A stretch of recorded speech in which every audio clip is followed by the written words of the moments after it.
পহেলা বৈশাখ উপলক্ষে ইতালিতে বসবাসরত প্রবাসী বাংলাদেশিদের উদ্যোগে বাঙালির ঐতিহ্যবাহী সংস্কৃতি ও কৃষ্টি তুলে ধরতে বর্ণাঢ্য আয়োজন করেছে ধূমকেতু সোশ্যাল অর্গানাইজেশন ইতালি। প্রতি বছরের ধারাবাহিকতায় এবারও সংগঠনটি জাঁকজমকপূর্ণ পরিবেশে বাংলা নববর্ষ উদযাপন করেছে। এই আয়োজনের মূল লক্ষ্য প্রবাসে বেড়ে ওঠা নতুন প্রজন্মের কাছে বাঙালি সংস্কৃতির শেকড়কে পরিচয় করে দেওয়া এবং বিদেশিদের সামনে বাংলাদেশের ঐতিহ্য, সংস্কৃতি ও কৃষ্টিকে তুলে ধরা। দিনব্যাপী অনুষ্ঠান ছিল বর্ণিল শোভাযাত্রা, সাংস্কৃতিক পরিবেশনা, ঐতিহ্যবাহী সঙ্গীত, নৃত্য এবং বিভিন্ন ধরনের লোকজ আয়োজন। অনুষ্ঠানে নারী, পুরুষ ও শিশু কিশোরদের স্বতঃস্ফূর্ত অংশগ্রহণে পুরো পরিবেশ প্রাণবন্ত হয়ে ওঠে। ছোটদের জন্য ছিল গ্রামীণ খেলা এবং বাংলার ঐতিহ্যবাহী নানা উপস্থাপনা, যা তাদের মাঝে ব্যাপক আগ্রহ সৃষ্টি করে। পাশাপাশি বিদেশি দর্শনার্থীরাও এই আয়োজন উপভোগ করেন এবং বাঙালি সংস্কৃতির প্রতি আগ্রহ প্রকাশ করেন।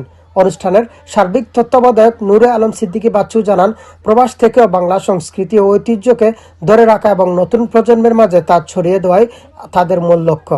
তিনি আশা প্রকাশ করেন, এই ধরনের আয়োজন ভবিষ্যতে অব্যাহত থাকবে এবং প্রবাসে বাংলা সংস্কৃতির চর্চা আরো সমৃদ্ধ হবে। সবাইকে আমাদের 1432 বিদায় জানিয়ে 1433 শুরু করার আমরা আনন্দের সহিত এবং সকল দুঃখ, যুদ্ধ সবকিছু ধুয়ে মুছে আমরা পরিষ্কার করে আবার নতুন একটা বছর শুরুর আমন্ত্রণে আমাদের এই আয়োজন।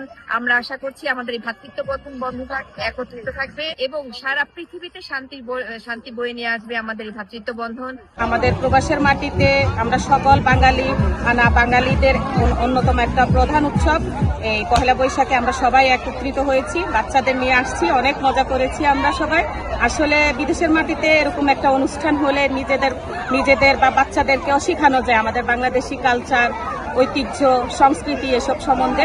উৎসবটি প্রবাসী বাংলাদেশিদের মিলন মেলায় পরিণত হয় এবং আনন্দ উৎসাহের মধ্য দিয়ে বাংলা নববর্ষকে স্বাগত জানানো হয়। ইতালি থেকে মিনহাজ হোসেন,